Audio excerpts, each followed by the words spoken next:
आप सबकी भारी फरमाइश पर आज प्रस्तुत किया जा रहा है आपके सामने दुबई बेस्ड फैशन, स्ट्रीट और photo journalist, photographer Ashok Verma. सबको नमस्कार मेरी तरफ से दुबई से आपका दोस्त, आपका यार, आपका हमदम, आपका प्यार अशोक वर्मा। हम सब तो आपके बारे में जानते हैं अशोक वर्मा जी, क्या आप हमारे नए दर्शकों को अपना एक छोटा सा इंट्रो देंगे? मेरा इंट्रो क्या है? नाम तो पता ही है सबको मेरा नाम है अशोक वर्मा। मैं दिल्ली में पैदा हुआ, दिल्ली में पढ़ाई लिखाई करी और सपना देखा फोटोग्राफर बनने का। 1995 में मैंने फॉर्मली जब कुछ सब सीख साख लिया, उसके बाद 95 में दिल्ली में लक्ष्मी नगर से एक छोटे से स्टूडियो से अपना करियर स्टार्ट करा। सपना था एडवर्टाइजिंग और फैशन फोटोग्राफर बनने का। घर वाले चाहते थे कि मैं डॉक्टर बनूं, लेकिन लड़ झगड़ के मैंने दिल्ली यूनिवर्सिटी में एडमिशन लिया कॉलेज ऑफ वोकेशनल स्टडीज़ में, और वहाँ से मैंने रिटेलिंग एंड ट्रेड की पढ़ाई करी और उसके बाद ये 95 में अपना स्टूडियो खोल लिया। फिर शुरू हुआ अशोक का धक्कम पेल। खूब धक्के खाए 3 साल। पता नहीं था इंडस्ट्री में काम किस तरह से होता है, बस दिमाग में एक सपना था कि मुझे एडवर्टाइजिंग और फैशन फोटोग्राफर बनना है, बड़े बड़े शूट करूं। लेकिन बहुत टाइम लगा क्योंकि इतने रिसोर्सेज नहीं थे, इतनी नॉलेज नहीं थी, कोई सपोर्ट नहीं था, कोई मेंटर नहीं था। लेकिन 3 साल बाद जब अच्छे से धक्के खा लिए, उसके बाद जाकर अशोक वर्मा को एक ब्रेक मिला और वहाँ से उसकी शुरुआत हुई एडवर्टाइजिंग और फैशन फोटोग्राफी में। उसके बाद ऑलमोस्ट सबके साथ काम करा, बड़ी बड़ी एजेंसीज़ के साथ, बड़े एड कैंपेन्स, और जो भी दिल में था वो सारी दिल की तमन्नाएं पूरी हो गई। उसके बाद अशोक ने इंटरनेशनली ट्रैवल करा, बाहर के काम करे, न्यूयॉर्क में काम करा, फ्रांस में काम करा, इटली में काम करा और पता नहीं कहाँ कहाँ बहुत सारी जगह काम करा। और 2005 में अशोक मूव करा दुबई में। वहाँ पर भी वो फैशन और एडवर्टाइजिंग ही कर रहा था। लेकिन टर्निंग पॉइंट आया कहाँ से? 2007 और 8 में अशोक वर्मा को एक चांस मिला जहाँ पर उससे पूछा गया कि क्या आप फोटो जर्नलिज्म करना चाहोगे, और अशोक वर्मा ने वो पंगा ले लिया और वहाँ से अशोक की जर्नी स्टार्ट हुई as a photo journalist. Right now I work as a photo journalist for a leading newspaper in Dubai. जब ये फोटो जर्नलिज्म स्टार्ट हुई तो वहाँ से अशोक की दूसरी जर्नी भी स्टार्ट हुई साथ में, और वो जर्नी थी स्ट्रीट फोटोग्राफी की। तो ये कहानी है अशोक की अब तक कि वो क्या क्या करता है और क्या नहीं करता है। तो यही है थोड़ा सा। थैंक यू अशोक जी। तो अब हम आते हैं अपने पहले सवाल पर, जो कि बहुत लोगों ने पूछना चाहा है कि सर आप स्ट्रीट फोटोग्राफी में कैसे आए? स्ट्रीट फोटोग्राफी में कैसे एंटर हुआ मैं? स्ट्रीट फोटोग्राफी में मैं ऐसे एंटर हुआ जब मैं फ़ोटो जर्नलिज्म में आया तो मेरे पास बहुत सारा टाइम होता था, क्योंकि एक शूट ख़त्म हुआ और उसके बाद मेरा जो नेक्स्ट शूट है वो मे बी 4 घंटे बाद है, तो बीच में मेरे पास बहुत सारा टाइम होता था। तो मैं सोचता था कि क्या करूं, वो टाइम को कैसे यूटिलाइज़ करा जा सकता है। और उसी दौरान मैंने रोहित वोहरा की कुछ पिक्चर्स देखी सोशल मीडिया पर, and I was totally impressed by those pictures. और बस मुझे लगा कि यार ये पिक्चर्स कैसे खींची गई हैं, ये पिक्चर्स कैसे हुए हैं, और मुझे नहीं पता था कि वो स्ट्रीट फोटोग्राफी है या क्या है। तो फिर मैंने उस चीज़ को जानने की कोशिश करी, उस चीज़ को समझने की कोशिश करी कि ये क्या होता है, and I even contacted Rohit. लेकिन मैं ज़्यादा चेप नहीं हुआ उनसे, तो and he is been kind enough कि उन्होंने मुझे थोड़ा बहुत गाइड करा। जितना मैं पूछता था उतना वो जवाब दे देते थे। तो वहाँ से मेरी स्ट्रीट फोटोग्राफी की जर्नी स्टार्ट हुई। लेकिन मुझे तब भी समझ में नहीं आया था कि स्ट्रीट फोटोग्राफी होती क्या है, कैसे होती है। तो मैंने बहुत पढ़ा और वही कहानी है कि वहीं से मेरी स्ट्रीट फोटोग्राफी स्टार्ट हुई। वही पिक्चर्स हैं जो रोहित की मैंने देखी थी, रोहित वोहरा की देखी थी, एंड आज भी आई कंसिडर हिम मेरे गुरु की तरह मैं समझता हूँ उनको। और क्या कहते हैं, ऐसा नहीं है कि मैं उनसे बहुत मिला हूँ, मैं शायद उनसे 2 बार मिला हूँ। एक बार दिल्ली में मिला, एक बार वो दुबई में आए थे, तो मैंने कोई कंपटीशन में पार्टिसिपेट करा था, तो वहाँ पर वो उन्होंने मुझे एक किताब दी थी जिसका नाम है मैग्नम कॉन्टैक्ट शीट। तो वो 2 बार हम लोग मिले हैं। लेकिन गुरु का मतलब ये नहीं होता है कि गुरु आपके साथ हो, आप गुरु के काम से भी सीख सकते हो। तो मैंने वहाँ से वो सीखना स्टार्ट करा और बहुत सारा काम देखा, बहुत सारी मेहनत करी और करता गया और आज यहाँ पर हूँ। तो यही है मेरी स्ट्रीट फोटोग्राफी की शुरुआत कैसे हुई और कब हुई और क्यों हुई। काफ़ी इंटरेस्टिंग है, काफ़ी इंटरेस्टिंग कहानी है। अब हमारा जो दूसरा सवाल है जो बहुत सारे लोग पूछ रहे हैं कि as you are a Delhi boy, आप दिल्ली में पैदा हुए, दिल्ली में बड़े हुए, तो आपको क्या फ़र्क दिखता है दिल्ली में अगर आप स्ट्रीट फोटोग्राफी करते हो और जब आप दुबई में स्ट्रीट फोटोग्राफी करते हो? इसके बारे में थोड़ी सी रोशनी डालिए। तो दिल्ली में तो पैदा हुआ, दिल्ली में बड़ा हुआ, लेकिन दिल्ली में मैंने कोई ऐसे ख़ास स्ट्रीट फोटोग्राफी करी नहीं क्योंकि तब तक ये कीड़ा मेरे अंदर जगह नहीं था। तो जो भी मेरी स्ट्रीट फोटोग्राफी स्टार्ट हुई वो 2007 और 8 में दुबई में ही हुई, लेकिन बीच में मैं दिल्ली जाता रहता हूँ। दिल्ली में मेरा घर है और जमुना पार वाला हूँ मैं तो जमुना पार में रहता हूँ। तो दिल्ली जब जाता हूँ तो वहाँ पे भी करता हूँ मैं स्ट्रीट फोटोग्राफी। और दोनों जगहों में फ़र्क क्या है दिल्ली की स्ट्रीट्स में और दुबई की स्ट्रीट में? मेरे हिसाब से दिल्ली की स्ट्रीट्स में और दुबई की स्ट्रीट में कोई ऐसा फ़र्क नहीं है, सिर्फ ज्योग्राफिकल फ़र्क है और जो बैकग्राउंड्स हम लोग को मिलती हैं उसका फ़र्क है। और दुबई में थोड़ा सा डिफ़िकल्ट है स्ट्रीट फोटोग्राफी करना अगर कोई स्टार्ट करना चाहता है, क्योंकि यहाँ पर काफ़ी कुछ स्ट्रिक्ट रूल्स हैं जिनको फॉलो करना पड़ता है। पर दिल्ली में तो शेर है भाई दिल्ली का तो अपनी शहर है भाई, तो वहाँ पे कुछ भी कर सकते हो। और एक अपनी शहर का, एक अपने जगह का आपको कॉन्फिडेंस होता है, तो वो दिल्ली में वो कॉन्फिडेंस होता है कि कुछ भी हो गया तो ना देख लेंगे, पंगा ले तो सही कोई तो उसको संभाल लेंगे। तो दुबई में ये थोड़ी सी प्रॉब्लम मुझे आई थी शुरू में, लेकिन अभी ऐसा कुछ नहीं है। मुझे नहीं लगता कि दिल्ली और दुबई, चाहे न्यूयॉर्क, चाहे आप कहीं पे भी जाते हो, स्ट्रीट्स में कोई फ़र्क है। सिर्फ ज्योग्राफिकल फ़र्क होता है, बैकग्राउंड में आपको क्या दिख रहा है या कैसी शक्लें दिख रही हैं या वहाँ पर क्या डिफरेंट एक्टिविटीज़ हो रही हैं, सिर्फ इसी का फ़र्क होता है। तो बेसिक जो बंदा है, जो फोटोग्राफ़र है, उसका दिमाग उसी तरह चलता है, वो उसी सारी चीज़ों को उसी तरह से देखता है, उसी तरह से एनालाइज करता है और उसी तरह से रिजल्ट प्रोड्यूस करता है। तो मेरे हिसाब से जगह से कोई फ़र्क नहीं पड़ता, कीड़ा आपके अंदर होना चाहिए। और अगर आपके अंदर वो कीड़ा है और वो आँख है जिससे कि आप देखते हो, तो आप रिजल्ट्स कहीं पे भी लेकर आओगे, चाहे दिल्ली हो, फिर दुबई हो, चाहे फिर वो कुछ और हो। थैंक यू अशोक जी, इस जवाब को इतने अच्छे से और आसानी से समझाने के लिए बहुत बहुत शुक्रिया। जो अब हमारा तीसरा सवाल है वो ये है कि अगर ऊपर वाला आपको कोई पावर दे दे कि आप किसी की भी बॉडी में, किसी भी आर्टिस्ट की बॉडी में घुस जाओ, तो ऐसा कौन सा आर्टिस्ट है जिसके शरीर में आप घुसना चाहोगे? लोग पूछना चाहते हैं, लोग जानना चाहते हैं। बड़ा इंटरेस्टिंग क्वेश्चन है यार। मैं किसी की बॉडी में नहीं घुसना चाहता, मैं अपनी बॉडी से संतुष्ट हूँ। हाँ, अगर किसी और को मेरी बॉडी में घुसना है तो I am open to it, but I don't want to get into anybody's body. मुझे किसी आर्टिस्ट की बॉडी में नहीं घुसना। मैं अपने आप से खुश हूँ, जो मैं काम करता हूँ मैं उससे प्यार करता हूँ, एंड मैं जैसा हूँ वैसा ही ठीक हूँ। मेरी आँख मेरे पास है और मैं जिस तरह से देखता हूँ शायद वो आर्टिस्ट उस तरह से नहीं देख सकेगा। और मैं किसी को कॉपी नहीं करना चाहता, ना मैं किसी के अंदर घुस के उसकी कोई चीज़ लेना चाहूँगा। तो जो आर्टिस्ट जहाँ पर है वो वहीं पर रहे, मैं जहाँ पर हूँ मैं वहाँ पर खुश हूँ। यार, जो तुम हो उससे प्यार करो। You have to love yourself, you have to be yourself, because आपकी जो पावर है ना वो यही है कि आप हो। जो तुम्हारी आँख है, जिस तरह से तुम सोचते हो, जिस तरह से चीज़ों को देखते हो, वो तुम्हारी पावर है। और जिस तरह से मैं देखता हूँ या सोचता हूँ वो मेरी पावर है। सो मैं अपनी पावर से खुश हूँ। मुझे किसी की पावर नहीं चाहिए, ना मुझे किसी की बॉडी में घुसना है। ठीक है।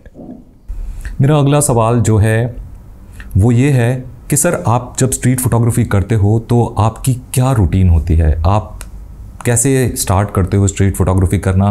कब करते हो? सुबह करते हो, शाम को करते हो, रोज़ करते हो, हफ्ते में एक बार करते हो? तो हमारे दर्शकों को इस बारे में थोड़ा सा बताएं कि आपकी स्ट्रीट फोटोग्राफी की रूटीन क्या है। मेरा यार स्ट्रीट फोटोग्राफी का रूटीन कोई ऐसा फिक्स्ड रूटीन नहीं है। मेरा रूटीन ये है कि मैं हमेशा ऑन रहता हूँ। एक रूल मैं फॉलो करता हूँ और मैं शायद सबको बताना चाहूँगा और सबको ये फॉलो करना चाहिए अगर आप स्ट्रीट फोटोग्राफर हो, कि स्ट्रीट फोटोग्राफी के लिए आपको हमेशा रेडी रहना चाहिए। और वही रूल और वही रूटीन मैं फॉलो करता हूँ कि मेरा कैमरा हमेशा मेरे साथ होता है। मैं जहाँ पर भी जाता हूँ, चाहे अपने पर्सनल शूट पे जाऊँ, चाहे अपने फैमिली के साथ जाऊँ, चाहे मैं नीचे सामान खरीदने जा रहा हूँ, कैमरा मेरे पास हमेशा होता है। पिक्चर आपको कभी भी मिल सकती है, कहीं पर भी मिल सकती है। और अपनी आँखें खुली रखो, अपनी दिमाग को खुला रखो, अपनी सोच को खुली रखो। पिक्चरें आपको प्राप्त होंगी। तो मेरा कोई ऐसा फिक्स रूटीन नहीं है कि ओ भाई संडे को उठेंगे और सुबह सुबह निकलेंगे और वहाँ पर जाएंगे तो ये होगा या वो होगा। शुरू में मैंने करा, कुछ लोगों के साथ में गया फ़ोटो वॉक्स पे, लेकिन वहाँ पर जाके भी यही होता है कि सब तितर बितर हो जाते हैं और सब अपने अपने दुनिया में लग जाते हैं। तो इससे अच्छा सबके साथ जाने से क्या फ़ायदा, आप खुद अकेले जाओ, अपने आप एक्सप्लोर करो। अगर आपको जाना भी है तो कहीं, मैं अपने काम के बीच में भी पिक्चर्स निकाल लेता हूँ, अपने घर में भी पिक्चर निकाल लेता हूँ, मैं अपने दोस्तों के साथ जहाँ जा रहा होता हूँ, कहीं पे भी मुझे कुछ भी दिखता है उसको पकड़ लो और दबोच लो। यही मेरा रूटीन है, यही मेरा तरीका है। और इसीलिए आपको अलग अलग तरह की पिक्चरें मिलती हैं और अलग अलग सब्जेक्ट्स मिलते हैं, क्योंकि पिक्चरें तो हर जगह हैं और अगर आप अपना कैमरा साथ नहीं रखते हो तो आप उन सारी चीज़ों को और उन सारे मोमेंट्स को मिस करोगे। सो ऐसा कोई फिक्स्ड रूटीन नहीं है अशोक वर्मा का। अशोक का रूटीन यही है कि वो रूटीन को हमेशा ऑन रखता है। Thank you sir for your lovely answer. इससे हमारे जो दर्शक हैं उनको काफ़ी कुछ सीखने को मिलेगा। हमारा जो अगला क्वेश्चन है वो ये है कि जब आपने स्ट्रीट फोटोग्राफी स्टार्ट करी थी आज से कुछ सालों पहले, तब में और अब में क्या फ़र्क आया है आप में? क्या सीखा है आपने स्ट्रीट फोटोग्राफी से, या कुछ सीखा है या नहीं सीखा है? तो इस बात पे थोड़ी सी रोशनी डालने की कोशिश करें। पहले मैं डरपोक हुआ करता था, पहले मेरे को स्ट्रीट में जाते हुए बहुत डर लगता था, लेकिन स्ट्रीट ने मुझे बना दिया शेर। अब मैं बन गया हूँ बब्बर शेर। तो यही फ़र्क आया है कि वो डर निकल गया।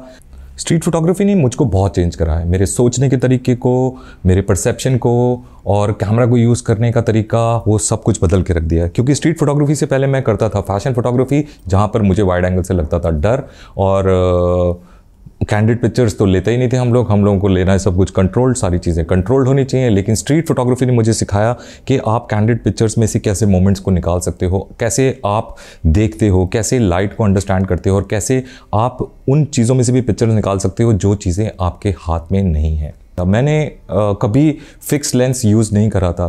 तो मैंने जब अपना पहला कैमरा ख़रीदा छोटा वाला, जिससे कि मुझे लगता था कि वो ज़्यादा आसान रहेगा, तो उसमें तो फिक्स लेंस था, मतलब डिटैचेबल लेंस भी नहीं था, फिक्स लेंस, बॉडी में फिक्स लेंस था। तो उसने मुझे सिखाया कि कैसे आप कंपोज करने के लिए अपनी बॉडी को आगे और पीछे करते हो।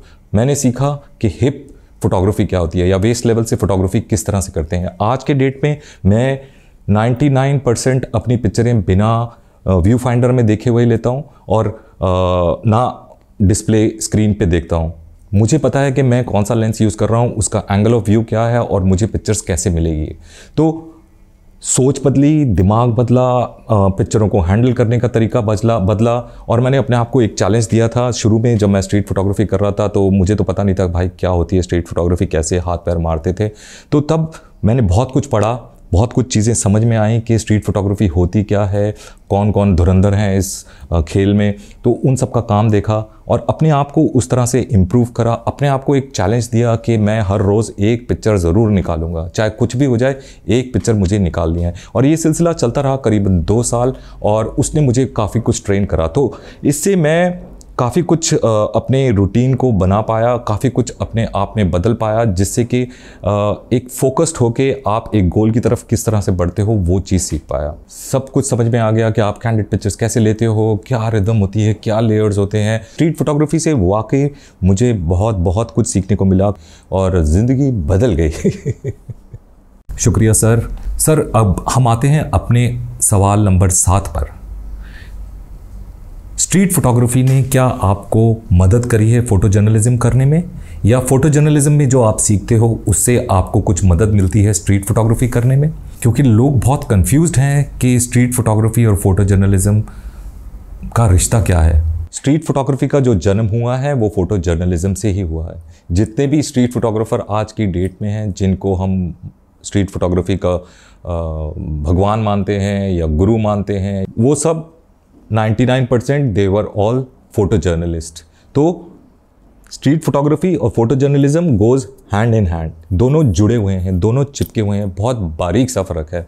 तो जब मैंने फोटो जर्नलिज्म स्टार्ट करी, साथ साथ मैंने स्ट्रीट फोटोग्राफी भी स्टार्ट कर दी। तो मेरे लिए कुछ इस तरह से हुआ कि जो मैं स्ट्रीट में सीख रहा था उसका यूज़ मेरे फोटो जर्नलिज्म में हो रहा था, और जो मैं फोटो जर्नलिज्म में करता हूँ उसका यूज़ मैं स्ट्रीट में कर रहा था। तो ये दोनों मुझे एक दूसरे को हेल्प करते रहे।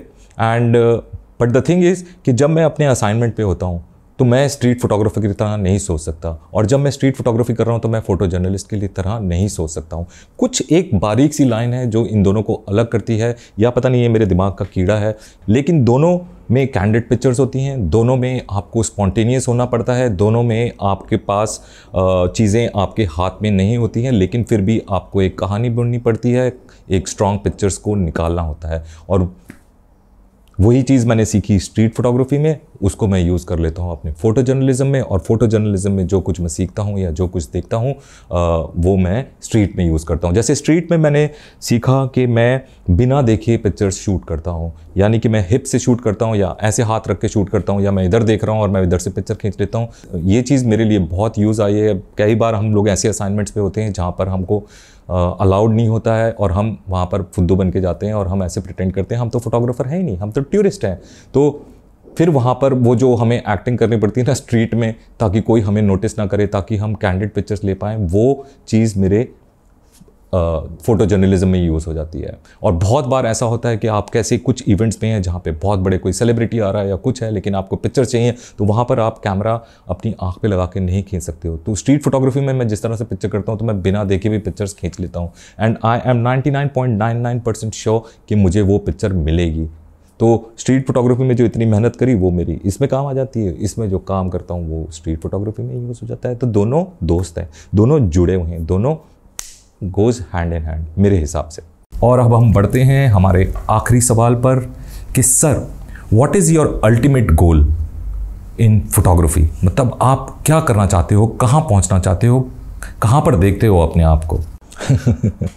मेरा ज़िंदगी में क्या गोल है? मेरा ज़िंदगी में गोल नहीं है, मेरा लंबा है। नहीं, मजाक कर रहा हूँ। मेरा ज़िंदगी में गोल ये है कि खुश रहो, जो कर रहे हो उसको दिल से करो, और फ्यूचर का प्लान करके कुछ होता नहीं है, क्योंकि आने वाले टाइम का किसी को कुछ पता नहीं है। तो जो चीज़ है वो आज है आपके पास, जो अभी है उसको एंजॉय करो, उसको चेरिश करो। जो चला गया उसके लिए रो मत, जो आने वाला है उसके लिए टेंशन लेके मत बैठ जाओ। Live in the present. तो मेरा गोल यही है ज़िंदगी का कि मैं आज ठीक से बिता दूँ, आज अच्छे से बिता लूँ, उस चीज़ को एंजॉय कर लूँ, उस चीज़ को अचीव कर लूँ। That's it. मेरा ज़िंदगी में यही गोल है, और बाकी कोई गोल वोल नहीं है, सब लंबा लंबा है। तो इसी के साथ समाप्त करते हैं हम ये आज का इंटरव्यू। बहुत बहुत शुक्रिया आपका इस इंटरव्यू के लिए, और आई होप कि इससे शायद जो नए नए बच्चे हैं या जो नए लोग फोटोग्राफर्स हैं वो कुछ जान पाएँ या सीख पाएँ। Ashok Verma reporting from Dubai with cameraman Ashok Verma and our guest Ashok Verma. Take care, bye bye and मिलते हैं।